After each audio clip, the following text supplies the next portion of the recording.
Okay, so I can see kind of quite a lot of folks have joined, and we shall get started now. So thank you everyone, first of all, for joining this session. And I wish that it will be a fruitful session for everyone.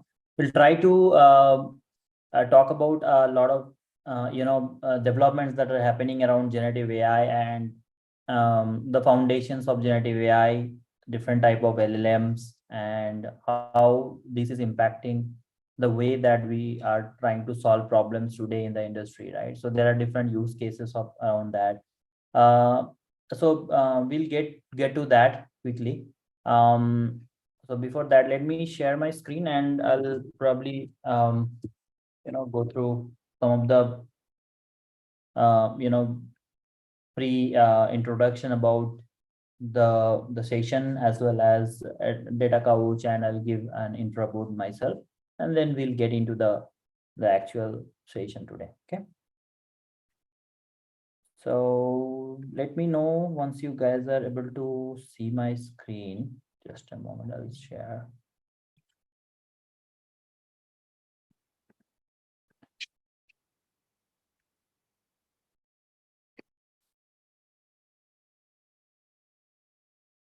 Yeah, can you guys see my screen? Yes, Indrajit. Okay, thank you, Harish. So thank you everyone, and welcome to this session again. So we are getting started with generative AI, and mostly we'll talk more about generative AI and the things around that, right? So as you all know, like with DataCouch, we have, like, if you have attended any of the webinars earlier, and if you haven't, that's okay, but I'll just quickly give you a brief about DataCouch. So at DataCouch, we take trainings around different technologies such as AR, VR, IoT, and devices, 5G technologies, blockchain, digital twins, generative AI, data fabric, data centralized computing, semantic web, and cybersecurity mesh. So a lot of technologies that are being taught at DataCouch. DataCouch has presence in different countries all over globally. You can see that it has almost 150K plus participants and trained, and 75 plus different technologies covered, and focused on Web3, generative AI, all the latest technologies. And there are a lot of industry experts who actually train people. About DataCouch, it has recently got recognized with Confluent, and that Confluent has chosen DataCouch as a global education partner for the year 2022. Right, and it also has been chosen by Starburst as a first training delivery partner, which is a great achievement for DataCouch. And we have two different meetup groups, as you see that one is AI Minds and other one is that All Things Data. AI Minds has around 6,000 members currently, and similarly All Things Data has 3,800 members. So which is great number actually. And you see that we continuously present on different topics, the latest things that are happening, right? So yeah, that's a quick brief about DataCouch. So I'll quickly give you an intro about myself. So I am a data evangelist, and I basically like to talk about data, share my knowledge and understanding of data. I have 10 years of industry experience, working on different technologies like big data, Spark, Hadoop, and then I have basically gained a lot of experience in NLP, in the field of deep learning and machine learning. I work as a lead data scientist currently, and I have masters in data analytics. I also have done and published some papers on area of NLP. So yeah, so if you guys want to connect with me, you can connect through my LinkedIn profile here. So that's a quick background and intro about me. And now let's get into the agenda, right? So today we are going to talk about some of the introductory concepts around generative AI and what are the things happening around that. And we'll talk about various use cases of generative AI, right? Um, the use cases that are probably already been practiced in the industry or could be implemented as a possible solution. And then there are things around LLM fundamentals, from where it came, what are the like basic fundamentals behind LLMs, and from where it actually got into things like transformer, GPT, and etc. So we'll talk and touch upon that, not going into too depth about any of these, because with a limited time we can only cover few things. So as the agenda is basically talking about overall idea behind generative AI, so we'll talk about those stuff, and we'll talk about LLM fine tuning and the concept behind LLM fine tuning and how LLM fine tuning works.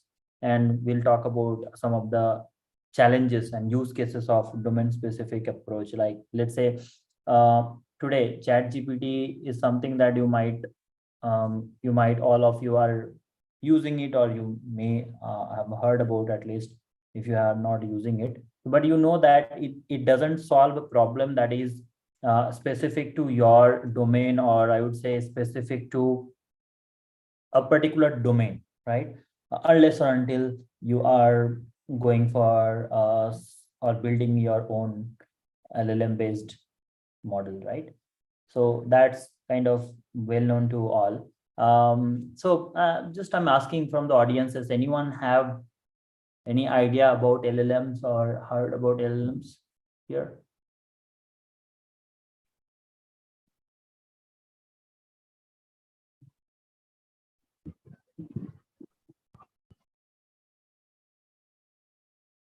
Okay. Not much.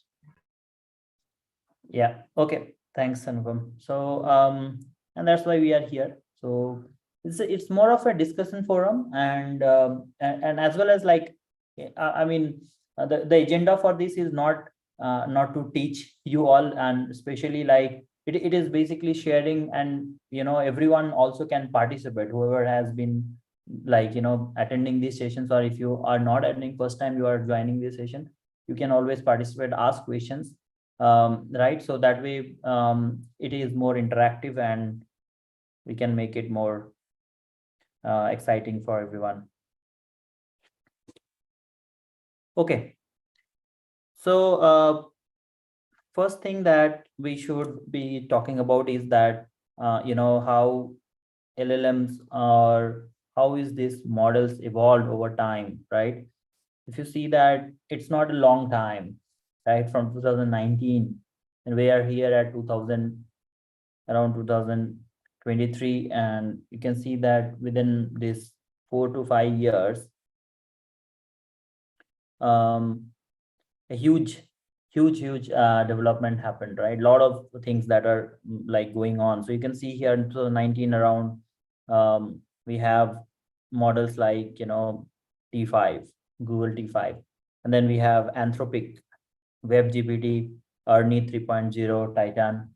And then we have Gopher, GLM, Bloom, MT0, Bloom Z, Galactica, and OPT IML.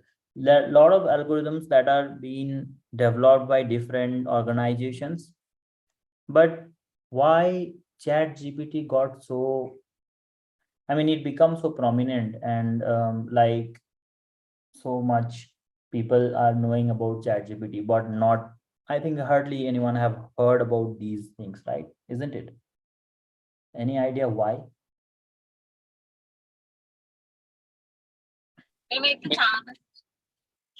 Yeah,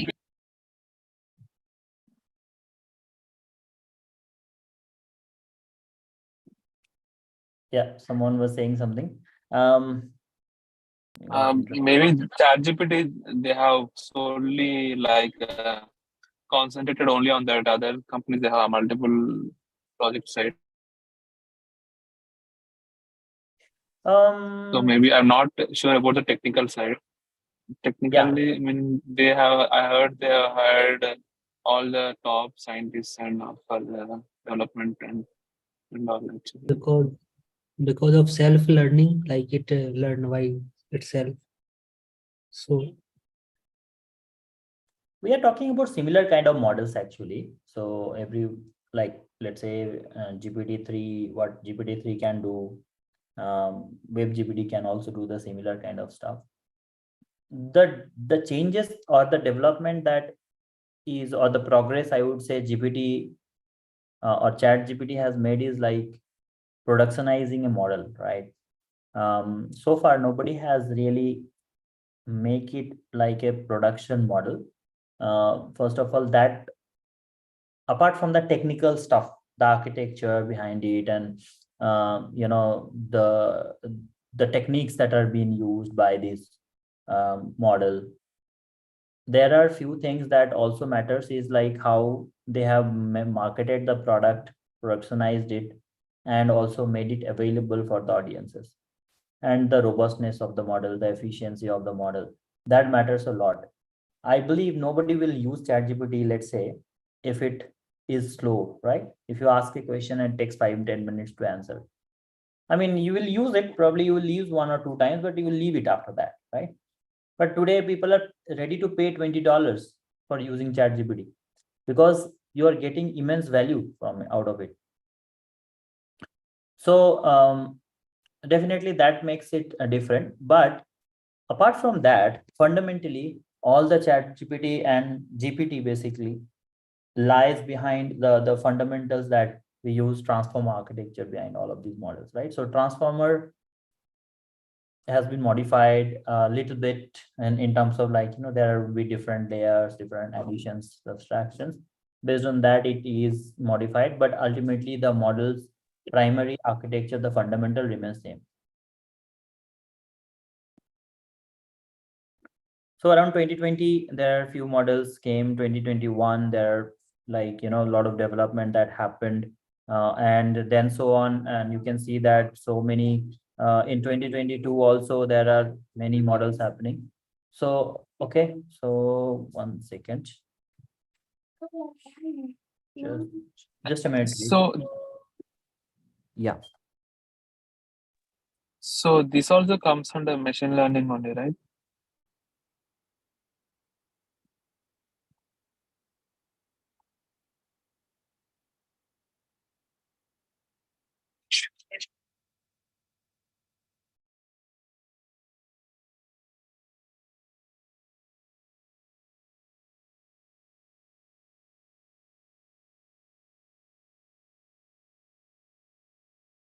Okay, sorry guys. I had someone at the door. I had to go. Yeah, someone is asking some question. Yeah. So this comes under machine learning only, right? Or this comes under deep learning? Yeah, so we'll get into that. Yeah, sure. So Okay. yep. So I'll let me do one thing and start a whiteboard here.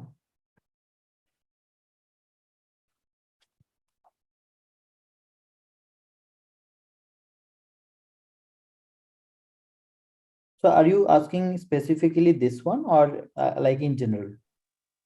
No, ChatGPT like these technologies. Yeah, so if you see fundamentally, like, let's say the whole thing that are happening around AI, and in AI you have two major areas: machine learning and deep learning, right? The umbrella, that is everything that comes under the umbrella of AI. Now in deep learning you have one more aspect that is coming in, is the generative AI, right? Which is an more submerged field of generative AI. I would say like part of deep learning, right? So if you now you can see that everything is basically coming under AI, even machine learning and deep learning both. Make sense?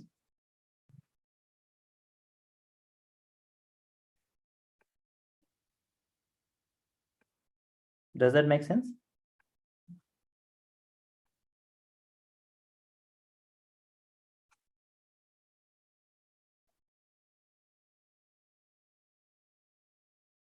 Okay.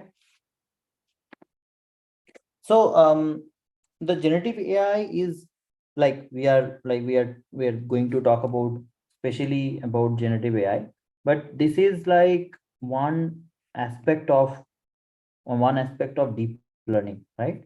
So if you deep dive into that, generative AI. So what exactly it is? I mean, what exactly generative AI, all these hypes, all these talks going on, right? So we'll do a little bit deep dive into that. Let's understand some of the terminologies and the fundamentals behind these generative AI concepts.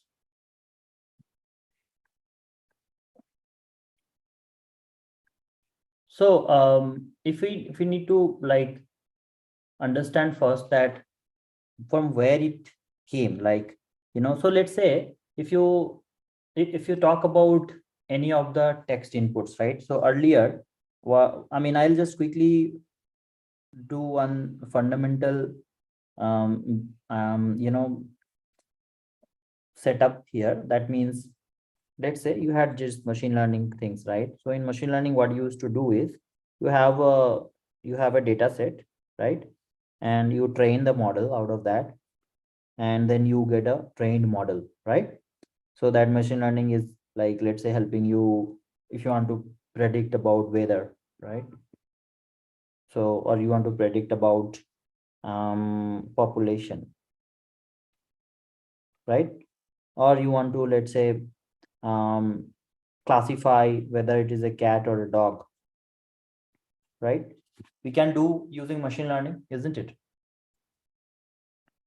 So weather forecast, some of this stuff are related to, like, you take new data, or you basically have this data that is more of a supervised technique or unsupervised technique, correct? Agree? Unsupervised or supervised technique, right? We can use any of these technique to train a machine learning model. Now, we can do the same stuff with neural network as well. We call it neural network, which is basically part of deep learning, or DL. I'll just like, but here also you can do classification. You can do cat dog, correct? Cat dog prediction. You can do regression also. So now the thing is that none of these models or none of these techniques were generating something that were like not there in the as an input, correct? We were classifying, we are talking about regression is something that you probably analyze past 7 days of data. You will tell, like, like, if I take past 7 days of data and I want to predict that whether there will be a rain or not, right? So I'm basically analyzing past data, and based on that I'm trying to predict that whether 8th day it will be rain or a sunny day, right? Make sense? So this is kind of a machine learning problem. Today, what generative AI is doing, as you all know, that you give a text, right? You give a text as an input, and there is something called LLM, large language models, or I will just simply say language models, right? You give a text and it will give you a text output, or it could be a combination of text plus image, depends on type of LLM that you are using, right? Make sense?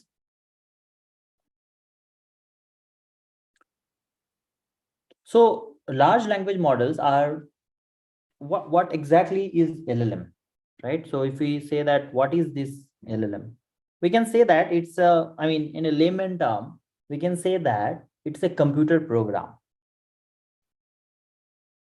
right? It's a computer program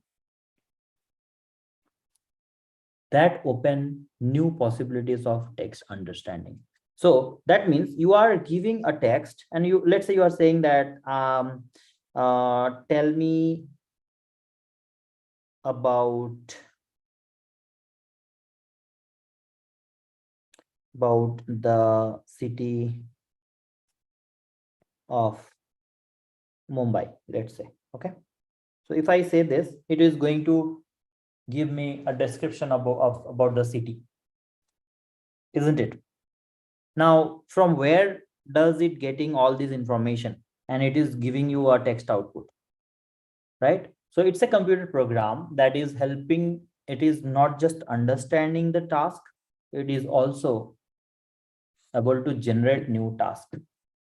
So, sometime back, when like these things were not there, I usually used to talk about NLP.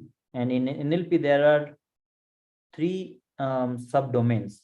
One is called NLG, then we have NLI, and then you have NLU, right? Natural language generation, natural language inference, natural language understanding. So, and so we call it natural language. NLP is natural language processing, correct? Call it natural language processing. So why it is called natural language? Any idea, anyone? Why it is called natural language?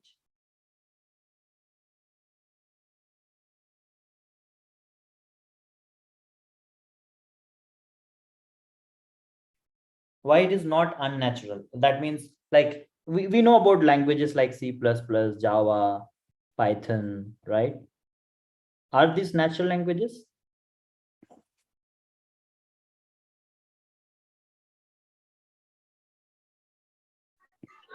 Natural language is something spoken by people.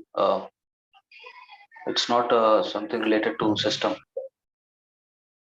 That's right, Sri. Thank you so much for that input. Humans, right? Basically humans. So we humans talk, whatever language we talk is called natural language, right? And we are talking about processing human languages. So, there are things that goes around a human language understanding, is which is kind of, before this all large language models came into picture, there were things around this natural language processing, which kind of not really familiar earlier, right? So people were not really aware of how the things will work, or we can generate languages like this. So let me give you another idea here, that so we talked about this three different things, right, in NLP, that we have NLG. So that can read a human can read, a human can write, and they can do both after they understand the language, correct? So you need to have a good understanding of the language, and then you can read or write something, correct? So we are actually going towards that kind of problem solving, where we are basically bringing these computers to understand human language, to generate human language, to understand human language, right? This is basically natural language understanding. So you need all the three things. And this is what comes under the umbrella of NLP. So I showed you a big circle that is under AI. Now we have under the hood of AI, we have ML and we have DL, right? Deep learning. And under the hood of deep learning, we have NLP. And in NLP, you have again the three things. And this is combining now with generative AI. So generative AI is not just NLP, like not just understanding natural language, it is also about generating stuff, right? So and today that is basically combined with images as well. So earlier when we talk about NLP, it is just about language, right? There is only text. But image generation is also a part of generative AI, right? So you guys see that ChatGPT doesn't generate any images, but there are models which also generates images. Anyone have heard about stable diffusion, or had heard about DALI, right? DALI 2. So these are some of the image generation models. So it is basically the era of, you know, generation, and that's why it's the whole thing is basically known as generative AI, right? So if we come to that term again, generative AI, so now we are able to establish that you give certain text, there are LLMs, and that will give you a different text output. You know, probably you ask a question and that will give you the answers. You ask to write some paragraph, it will write about that particular ask. Okay, so this is about what is generative AI. Any questions, anyone so far?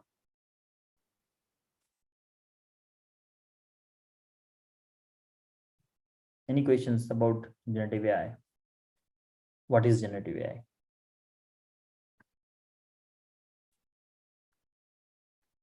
Please feel free to ask, and I will be happy to clarify more.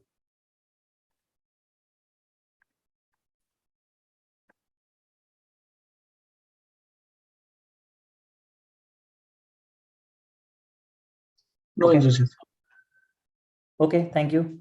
So moving ahead from here,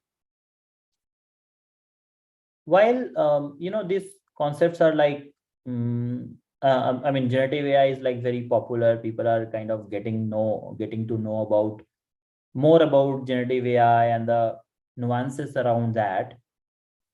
There are few, I mean, you know, few people are concerned about generative AI as well. Like, people are thinking whether it is going to take jobs, whether it is going to, you know, automate everything. Does anyone have that question? I mean, although I'm not really going to deep dive into that aspect, but yeah, I think it's a very common uh, phenomenon in the industry now, right?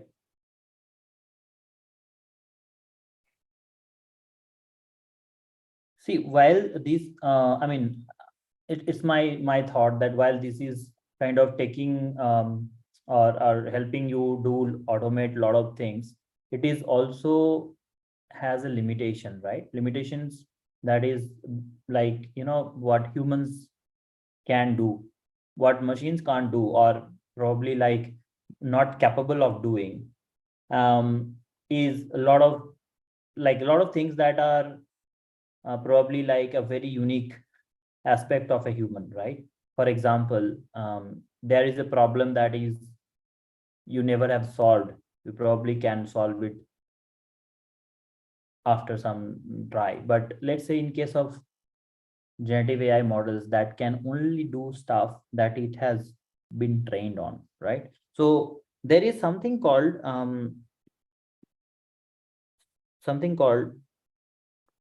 pre-trained models, right? So let's say a human who is a NASA scientist, right? So he will know most of the things around, let's say, space, right? And he may not be a scientist of plants, let's say a biochemist or I mean, I would say a biology expert or scientist, bioscientist, I would say, right? So he might be expert of the bioscience around him or her. So similarly, when we are training a model, it is either a general model, right? That means you are training with lots of data that is around web, which is everything around the web, not specifically trained on a specific task, right? And So you cannot expect the model to do very good in each and everything, right? Let's say when we talk about medical domain, right?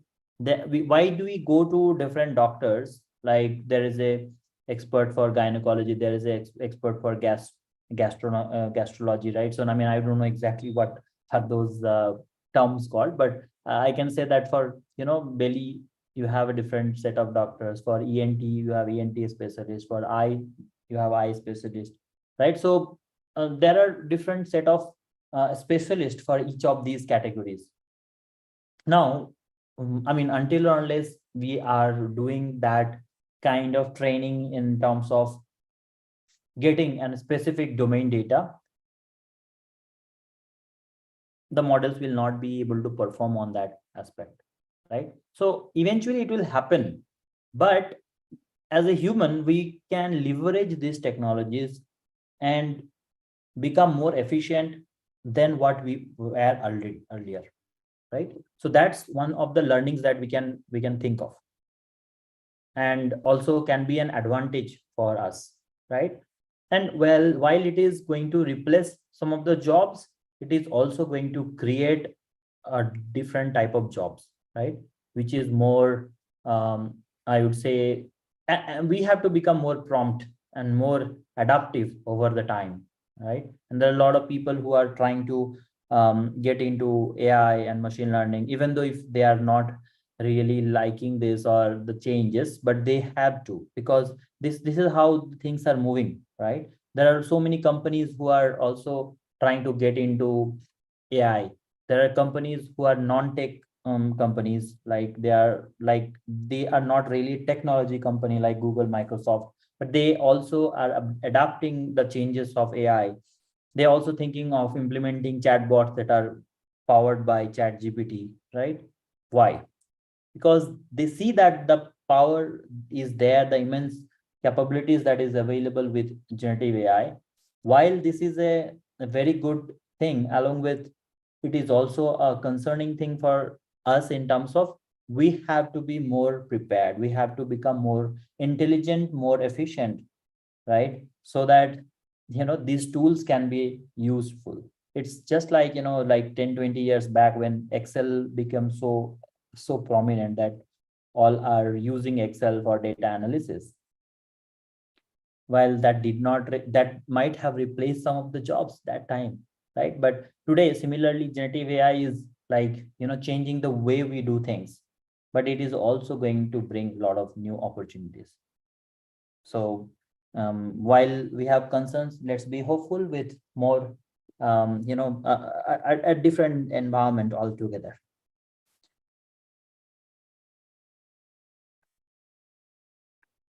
Any opinions around that? Anyone?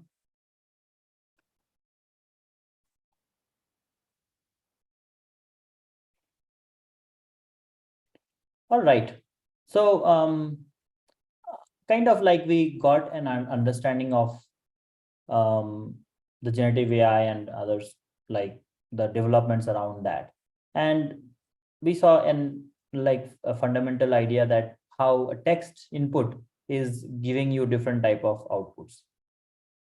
Now, who is behind all of these, right? So now I saw that I told you that there is an LLM, which is like a black box, right? So let's get into this, right?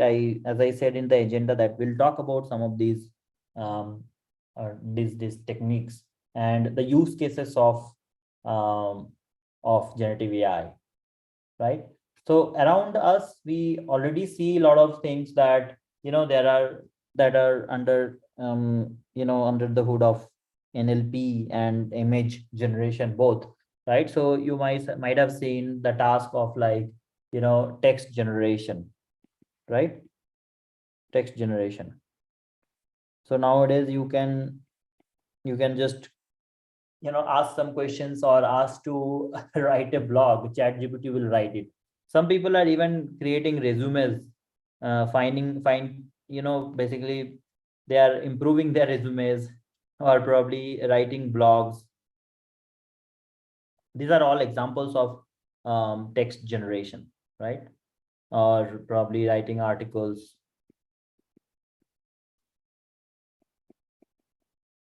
examples of text generation. There are things like you can do text classification. Can anyone give an example of text classification?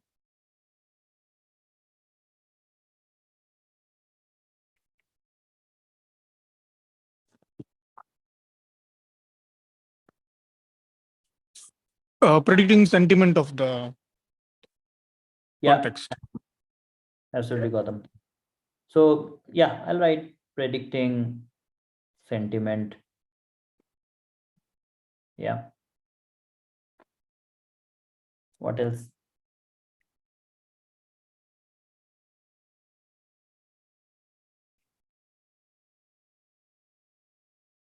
Predicting sentiment. Anything that you want to, let's say you want to do a segregation of a particular type of, It will know whether it's whether the text is personal. I mean, personal or office related work. sorry, Harish? Whether the text is official or personal related. Okay, yeah, so kind of an, yeah, official.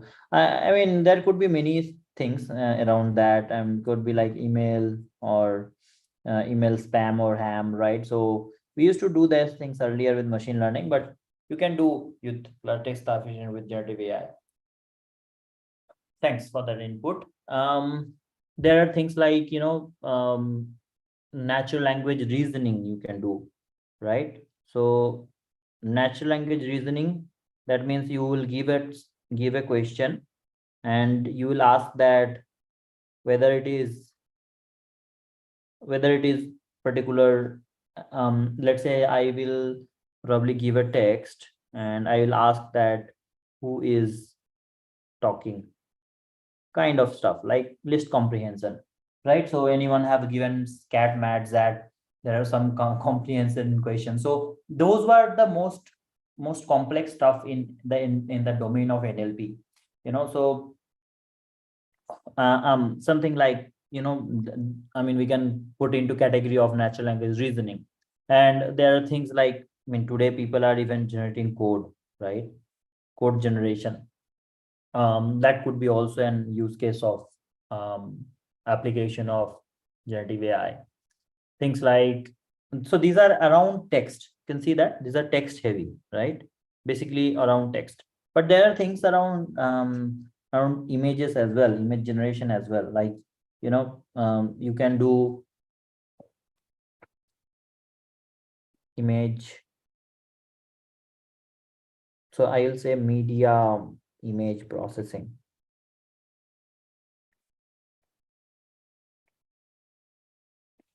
Where you can do image segmentation, image classification,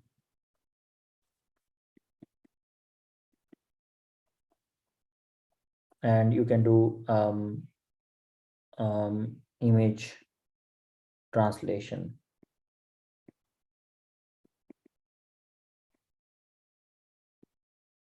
From something to something. So these are like a lot of examples that are there and the use cases. So today there are things that are around in I mean happening for generative AI in each and every domain. It's not just text, not just images. We have that in the case of audio or speech as well. We have that in signal processing as well, like wireless network signal processing. Right, and we have that in the domain of mixed, right? So let's say if I combine text plus image, right? So let's say I will say like generate an image that shows the house of Superman, right? Trust me, generative AI can do that. It will generate a house of Superman.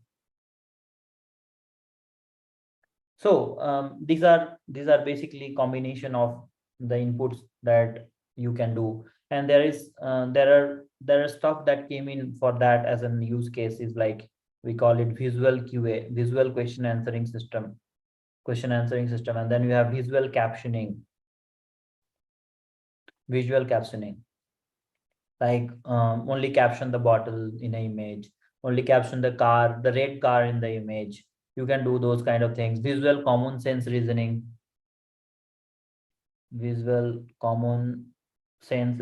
is another use case, right? So many more tasks you can do with. So these are like some of the use cases. Any questions around this? Anyone?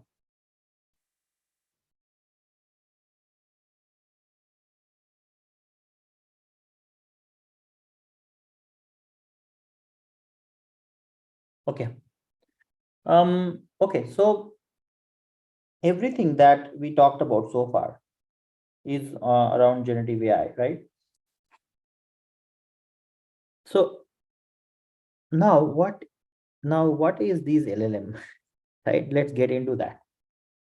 I'll say, like, in a very very short span of time, that when there was something called RNN, we call it recurrent neural network, RNN. From RNN we had something called LSTM, by LSTM, right? And from LSTM we had SIG to SIG. These are different models. And RNN was not an LLM. The LLM came here where we introduced something called transformer, around 2017. And from there we kind of got into GPT-2, GPT-3, and now Llama 2. There are many models that are still coming on, GPT-4, right? Gemini, lot of models.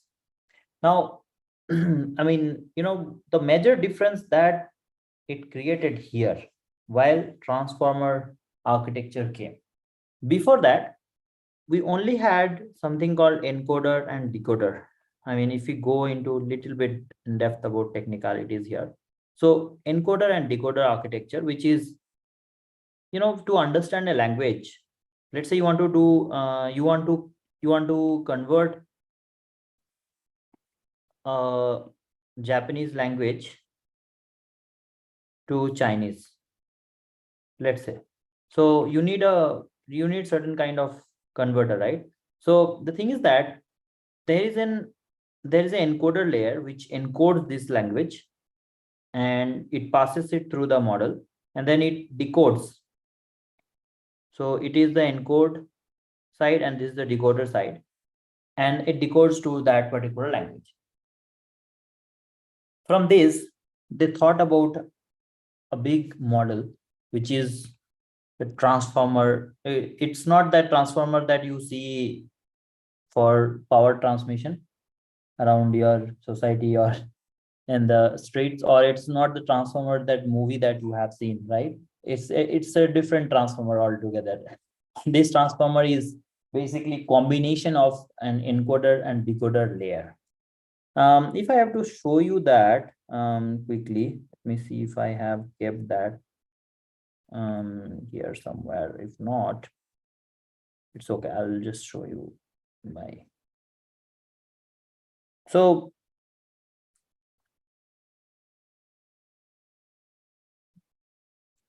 yeah, that's fine. So I'll probably tell you in a brief that this transformer architecture was a big big difference that it brought in for all the all things that were happening around generative AI.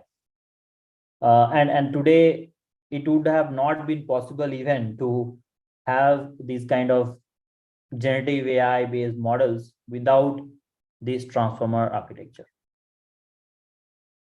So I mean, I'm not really going into very depth about it, but as an overview, I can tell you that this uses two things. One is an encoder, other one is decoder. Now, while these two terms are kind of like, if you haven't really seen it earlier, you'll feel like alien, but let's think about that. You have certain languages, and let's say if you are speaking to a person who understand only Japanese, right, and you know only English to talk to him, how you will speak to him? You need an interpreter, right? You need an interpreter who can convert your language to Japanese, and when the Japanese guy is speaking to you back, you need another one who can also convert Japanese to English, right? So similar kind of, you can imagine similar kind of framework where we are using this encoder to basically feed in what? Feed in natural language, human languages, right? So I might say that I saw a girl. If I say this, and I will basically feed in this into the encoder first. Encoder will give that input to the decoder, and decoder will give you the output.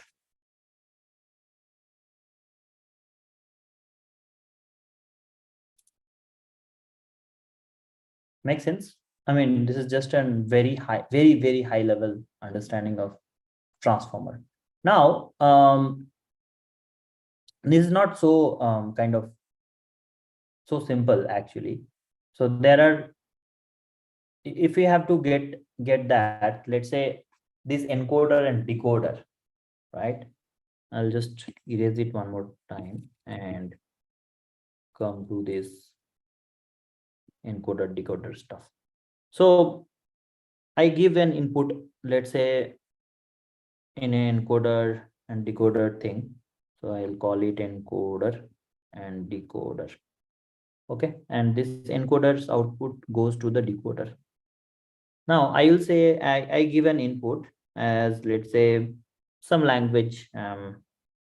Probably I write some junk Japanese, probably, and this goes as an input, and then so I'm expecting an output as a translated in English. Let's say I'm a student, right? So this is what I will get from the decoder, and I feed into the encoder some input, right?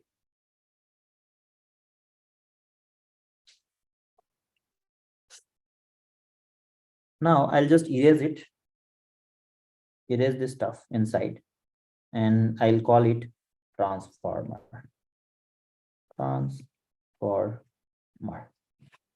Okay, so a transformer that can take an input as a text and it gives you an output as a generated output, right?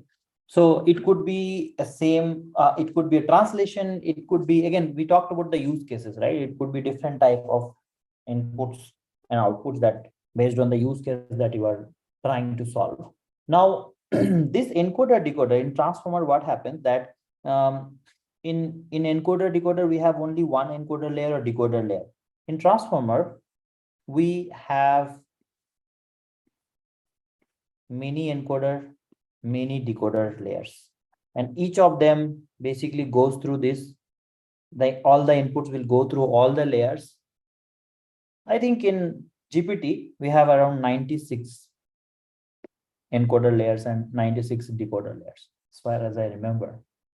So number doesn't matter, but what I want to say is that it is a stack of encoder and stack of decoder layers, and which actually is helping you generate different type of outputs.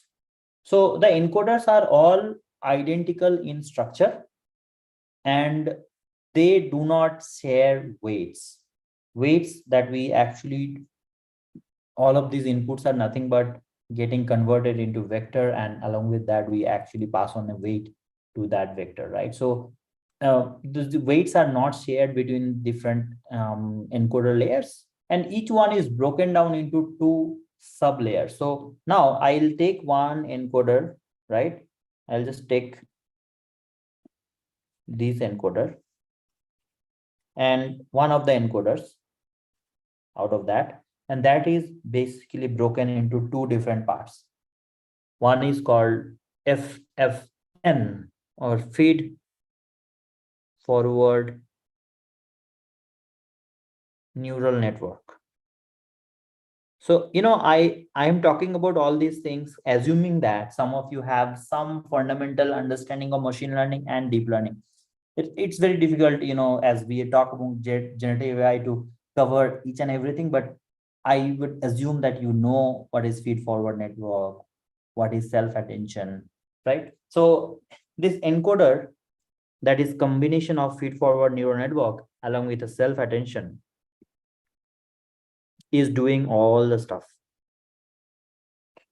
It is just, yeah, it is just like, we are dissecting a transformer, the electrical transformer. So we are dissecting the generative AI transformer here. Now this encoder, if I just go from here to again the next level, so I'll take this encoder, which is a combination of feed forward FFN, I'll call it feed forward neural network, and at the attention layer, self attention. Okay, so if we take this, that goes to where? Can anyone tell me where the output goes from encoder to?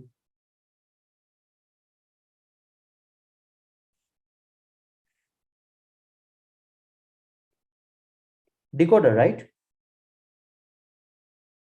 It will go to the decoder. So what exactly decoder has? Decoder has a feed forward layer and encoder decoder attention, and it has a self attention. So you can see this attention is like kind of a lot more being talked here. And we are saying that these encoder decoder in a transformer, we have many layers of these encoder and decoder. Many layers of encoder decoder. So can anyone tell me what are the major components of a transformer? Can anyone tell me here what are the major components of transformer architecture? Encoder and decoder. Encoder and decoder, absolutely. Now we talked about encoder and decoder, that what it exactly has: a feed forward network along with an attention. And decoder has a feed forward plus encoder decoder attention plus self attention. Okay. Now, while this is kind of like looks simpler, but one thing that we need to understand is what is happening in between, right? So I'll take this, okay? I'll take this from here. Let's take an encoder and think about an input that we provide. I mean, we might give an input like a text, right? So let's say that I have this encoder that has so and so self attention and other stuff. So I'll probably like break that. One is the feed forward, right? Feed forward layer inside that, inside the encoder, and then we have self attention. So when we are like feeding in a particular language, let's say it is Japanese or whatever, some 3 words, okay? So I'm writing it. 3 words I'm feeding into the self attention layer, which is part of the one of the encoders. This is an encoder. So when I pass in that, it basically goes as a vector. 3 inputs. So I have 3 vectors. I convert that into a vector, and then that goes as an input. All the 3, will go as an input to the encoder. This x1, x2, and x3 are nothing but that they receive a vector of size 512. So when we talk about vector, we just think about a size 512. So the bottom encoder, that would be the word embedding, the word embedding. Where does this vector come from, right? How do we convert a word into a vector? We use something called word embeddings, right? Which is the, I would say, root of any LLM or generative AI model today. So these word embeddings are created, but in, but basically, this is what we actually feed into an encoder. Now, it would be the output of encoder that is directly the bottom of the stack. So I told you at the beginning, right? So we have encoder and decoder layers, and we have many encoders and many decoders, right? The first encoder, that is the bottom of this transformer layer stack, will get these vectors, right? So which will get the word embeddings, and the bottom encoder, that would be the encoding, that would be the embedding, I would say. So it would be the output that will pass it to the next layer and so on. So the size of this list is hyperparameter, and we can say basically it would be the length of the longest sentence in our training data set. Now, what happens next? After embedding the words in our input sequence, each of them flows through each of the 2 layers in the encoder. That means it will pass from, it is inside the encoder. Okay, these are all happening inside the encoder. So what it will pass? It will pass another vector called Z vector. So which is basically, say, Z1, Z2, Z3, and that will go to the feed forward, and then from there to next encoder layer. So what we are doing here is, which is basically the key property here. So the word in each position flows through its own path in the encoder, and there are dependencies between this path in the self-attention layer. So the feed forward layer does not have any dependency, because attention layer is what is creating these Z vectors. I'll talk about a little bit about attention, because that's a core aspect of transformer, and most of the things are basically done by this attention, right? So yeah, any questions, anyone?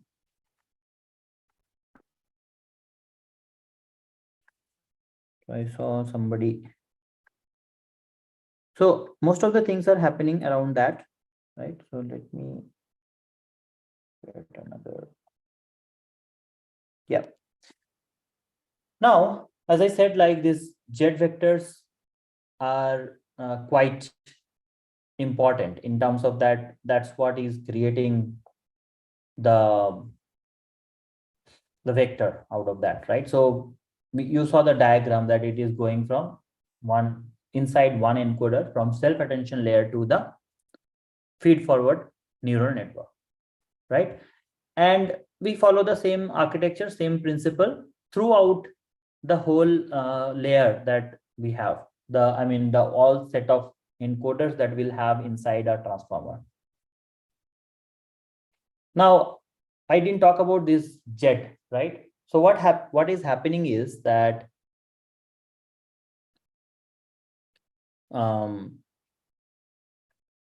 this attention is getting calculated. So, as a human, when we talk something, let's say I said that I went to market, I bought some vegetables. So can you notice that when I'm writing, I went to market, you guys focused here. When I'm writing, I bought some vegetables, you are focusing here. The time when you are reading stuff or when you are listening, you are focusing on one particular aspect at a time, right? You are giving attention to this or this or this at a given point of time. And out of this, it's not that always that all of them are important to notice, right? So this is where this something called attention comes into picture. There is a very nice paper that if you guys can or want to refer, I would suggest to refer. There's something called attention is all you need. A very nice presentation, and there are a lot of diagrams that is representing what is attention mechanism and how attention mechanism works, what is dot product attention, what is scaled dot product attention, what is multi-head attention. So this is very important to know, but as a crux of it, I would say that this is what it is trying to do. So a attention has three major components: query, key, and vector. The query, that the question that I'm looking for, the answer that I'm looking for. And so let's say you are asking me a question. You're asking me a question. I'll give you a key. And the key is the probable answer, and the value is the actual answer that you will receive. So in case of attention, what we do is we try to calculate, and mathematical formula is Q, the weight of query, the weight of key, and the weight of value. So QWKQ, KWKK, VWKV. So it's a complex mathematical equation, but as I simplified that, this QKV is the one that is giving you the attention score. Now it's a vector, or I would say a mathematical score, that is helping you determine which are the sentences or which are the tokens that gives more importance or should be given more importance to. How? Based on the context. So let's say if I am talking about market, right? If I'm talking about market, I'm really giving importance to the word market, isn't it? And what I did there, I bought vegetable. So vegetable is another important and attention that I should be given to. Does that make sense? Now, this is basically being calculated based on the context of the whole talk that is happening. Okay. And that's how it is calculated. Now, I mean, let's not get into too much into that. And I would request all of you to refer that documentation. So from here, I'll probably like go a little bit further in terms of, okay, so kind of told you that this is the transformer stuff. And I request you to deep dive, and probably I would do another session only on transformer, so we can go deep detail on that. Okay, but yeah, before I proceed, any questions, anyone, anything that you think I should answer before we proceed? So all these encoders and decoders, there are many, right, in each part. Yeah. Like, are there like set of instructions to like programming language, like an algorithm? Sorry, can you repeat? I mean, a little bit noise is there, so I'm not able to understand. All these encoders and decoders, there are many, right, in the transformers. So Yeah. are there like a set of instructions, like an algorithm to perform the task? Same algorithm repeating like that, something? Yeah, so it's an algorithm, of course. It's an algorithm that is designed to deal with the words or the human in language, right? So see, everything ultimately getting converted into a vector. It's a sophisticated maths, you know. It's basically doing sophisticated maths. You are like in, you know, you got, let's say you have a word cat. I will convert this into a vector. And vector will be like something like, let's say 0.3, 0.4, 0.5. So this is a vector, a math, right? So mathematical, you can say 1 into n matrix. Now, I might have many vectors like this. I might do vector multiplication, subtraction, addition, whatever. And ultimately, I will get a back the word, let's say from cat to probably tiger, let's say. Okay. So this is also intermediately, they are getting converted into another vector, and that vector is representing the word, right? That's what is this algorithm is doing. Very layman term, we can say like that. Yeah. So if we say that, let's say GPT, right? If we take GPT-3, sorry, if I take example of GPT-3, what it is doing, let's say I say that recite the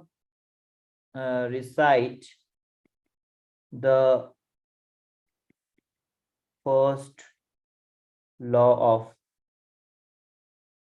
physics. Okay, so what is going to do? It is going to give me the first law of physics, right?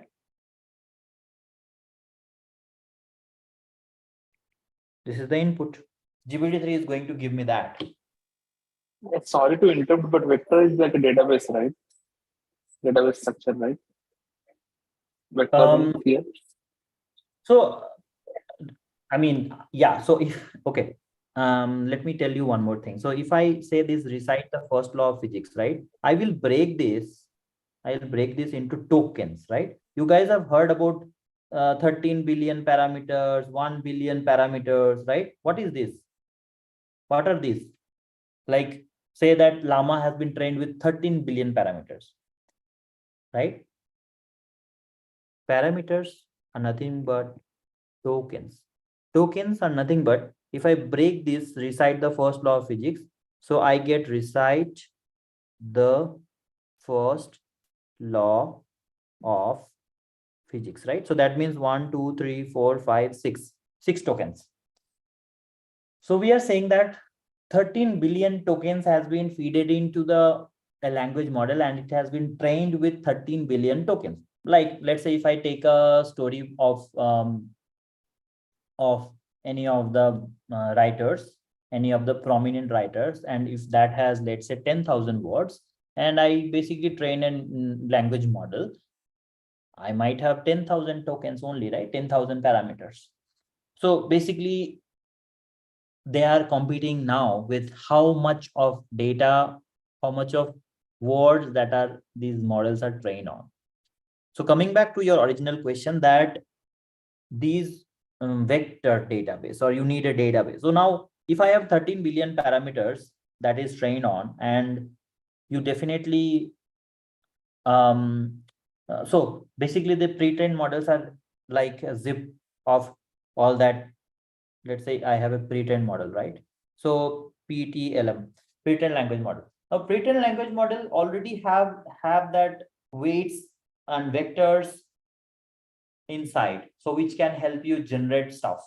Now when you are asking a question, so this GPT-3, you guys are not training it, right? So in chat GPT you ask questions, right? So basically what is happening when you are feeding in this to the model, which is already a pre-trained, this is a pre-trained language model, right? Pre-trained language models are already a, you can say it's a huge vector of all those, in all those parameters that is it is trained on. Now it can give you, it, you can ask a question, it can give you answer. Now let's say I ask this question, right? Recite the first thing it will do is it will convert this into a vector and then feed into the neural network, I mean the LLM, and then that will give you the output, right? This is what is happening. Now you might think of a vector database, store these words into vector first. That will give you an efficient way of dealing things, or probably what you already have calculated earlier, you save it somewhere, and that way you can make it much more efficient. So that comes more into the architecture design of different use cases, but fundamentally it will do the same way. it has to ultimately get that input converted into vector, feed into the LLM, and LLM will give you the output of that. The output again is a vector converted into word. Make sense?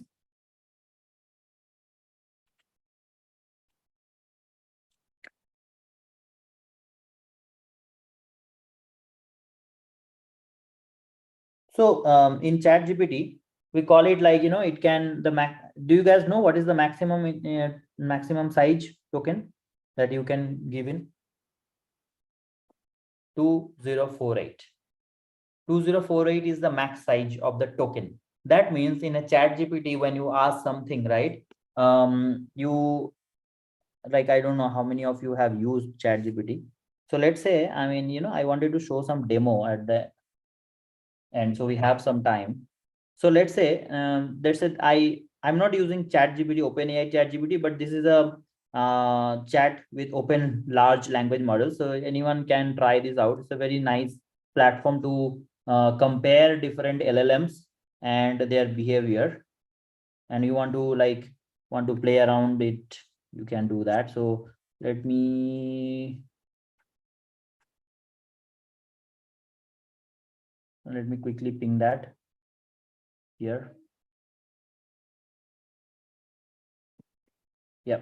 So let's say I want to probably test out some of these LLMs, right? You don't know like what ChatGPT, GPT-3, GPT-4, GPT 3.5 you have heard. So you can see here that there are many LLMs, right? Alpaca, Post, and there are things like ChatGLM, MPT, Wizard, Vacuna 13B. So you can see this, it's telling us that how many parameters it has been trained on, right? So I can use Llama 2 13B, which is the latest model by Facebook. And I can ask some questions here, right? So let's say I say that explain the first law of physics, right? So I say this and I'll just send it.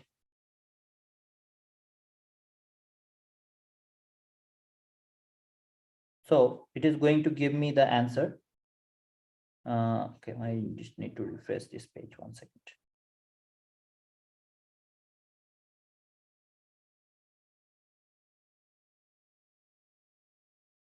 Yeah.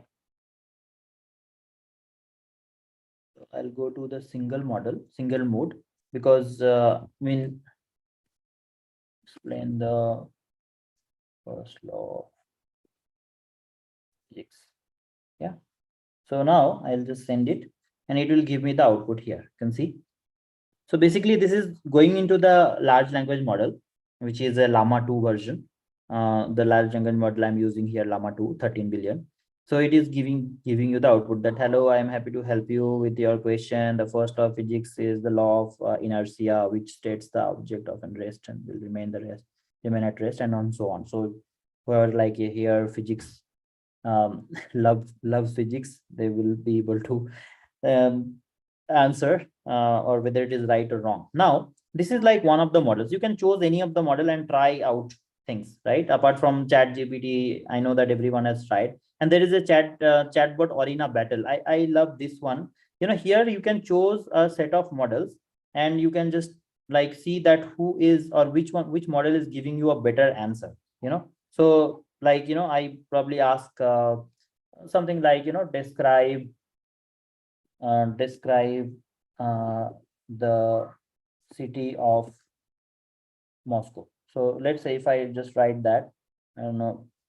So here you can see that there are model A and model B. Doesn't tell me that which model, and it is going to give you a set of output, and you can choose that which one is a better answer, right? So Moscow is capital of largest city of Russia, located in western part of country, and is a major political economic. And you can see that here it is saying, hello, happy to help you. Moscow is capital, and almost similar kind of output, but there is a different level of creativity. Now I'll show you guys one more thing that I was just checking it out. If you see here, right here, you can choose a different model, and you can see that which is model A and model B, right? And so I let's say if I chose 13 billion here and I chose a 7 billion model, like little bit lesser parameter that is has been trained on, and say like describe the impacts of generative AI, right? So let's say if I say this, and you see that both the models are going to give you a different type of output.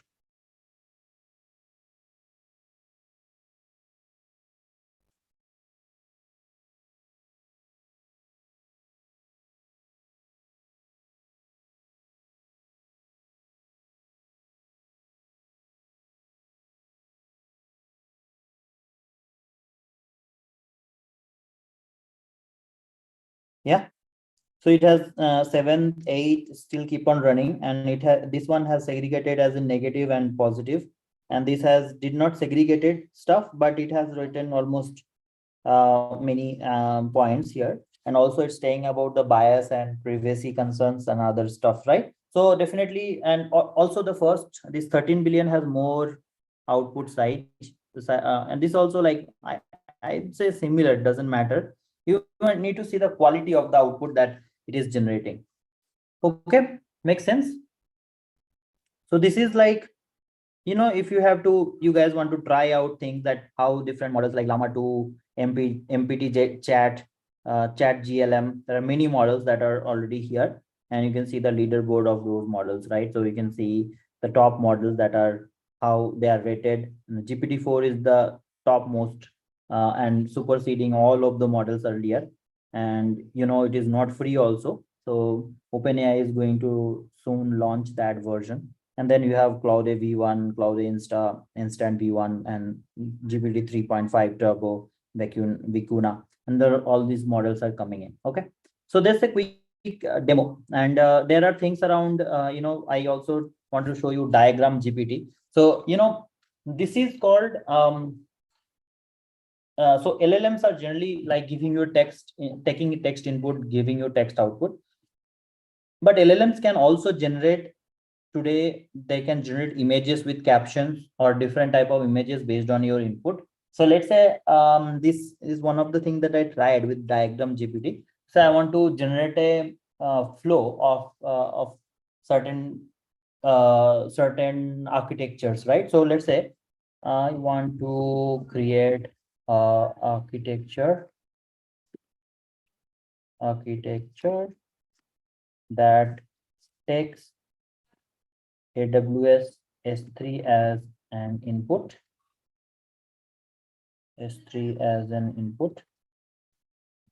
stores the results of the input after converting into a vector database, and later feeds it into a transformer. I'm giving you a little bit complex, and then stores the results into a database. Okay, something like this, and see what it does.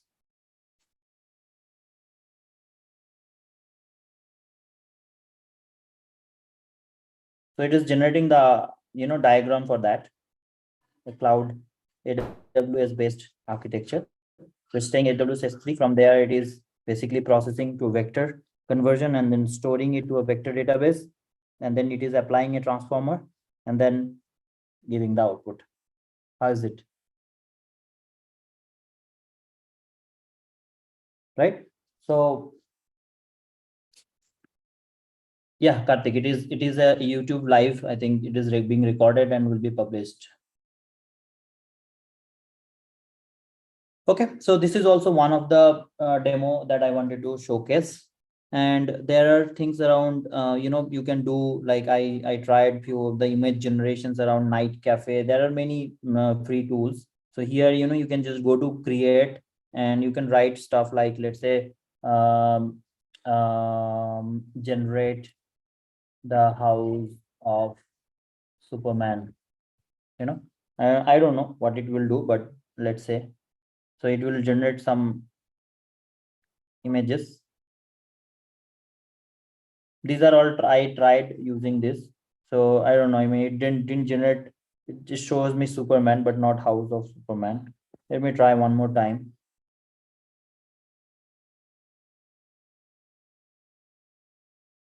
Yeah, probably these are free versions, but if you guys try Stable Diffusion, which is a very prominent model, and that will give you nice, images. I tried that as well. So you can see this. This is something that I generated earlier, and I like a gas station in Mars, right? So something like that. Um, uh, you know a cafe in water, so something like this. So it is a free one, and depends on different type of models that are using, just similar to the one that I was showing you as in comparison. So you can't expect each and every model to give you a very good output, but it depends on what model you are using. So I think we are almost on time. We have 7 to 8 minutes left. Any questions, anyone?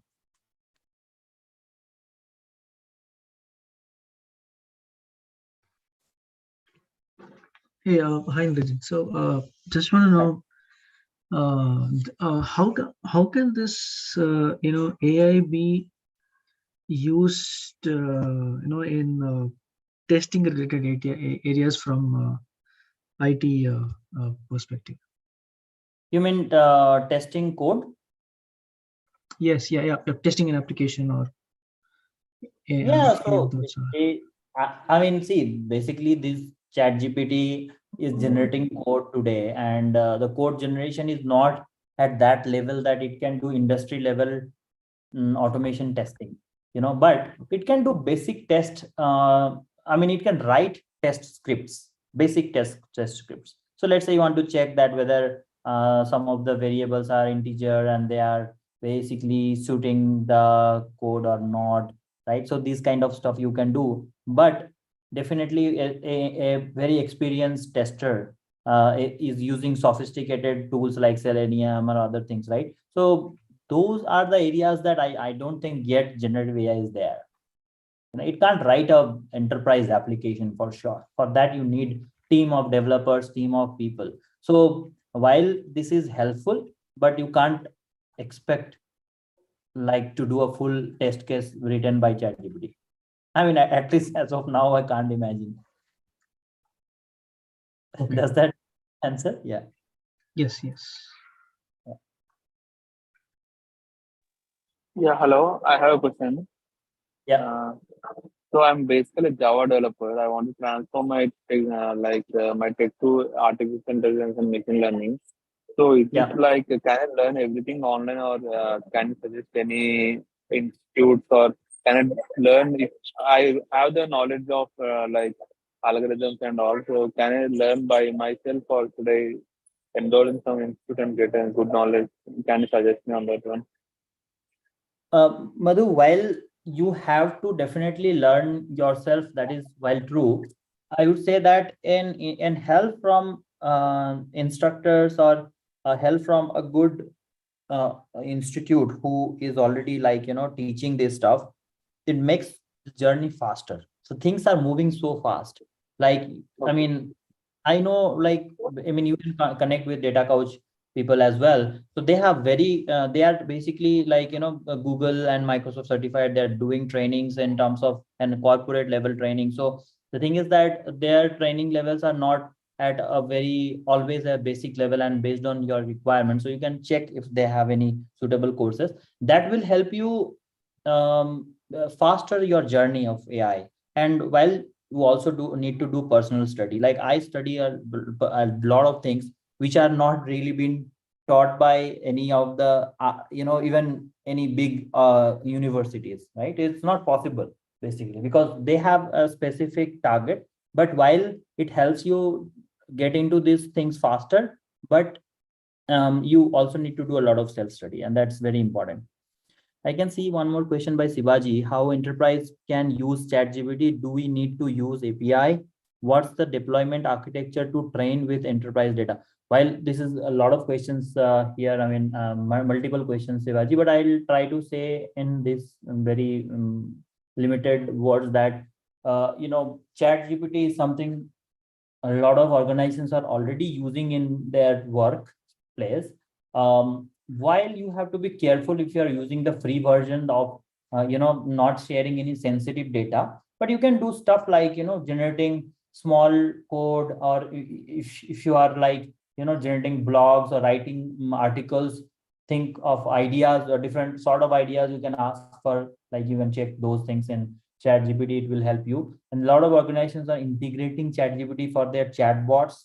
The chatbots earlier were mostly rule based, so they are integrating chatbot as in generating good answers for the users, right? So that way, and also a lot of support organizations who are like, applications, who are into application support, and they are also taking this help. But that, while that is like not replacing an human, of course, but it is also automating stuff that are very, like, you need to look for a lot of articles back into the database.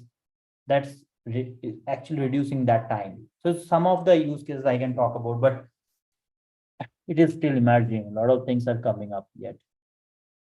And definitely, if you are like, I mean, ChatGPT can be used in API. So you can see this ChatGPT playground. Check on this.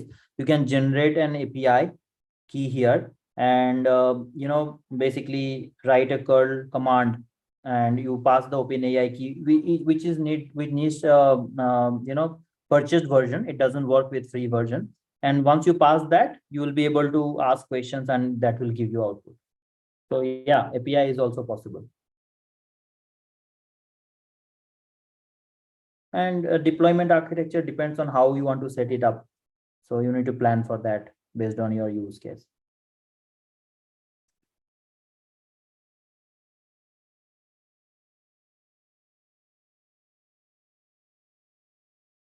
All right. Any other questions?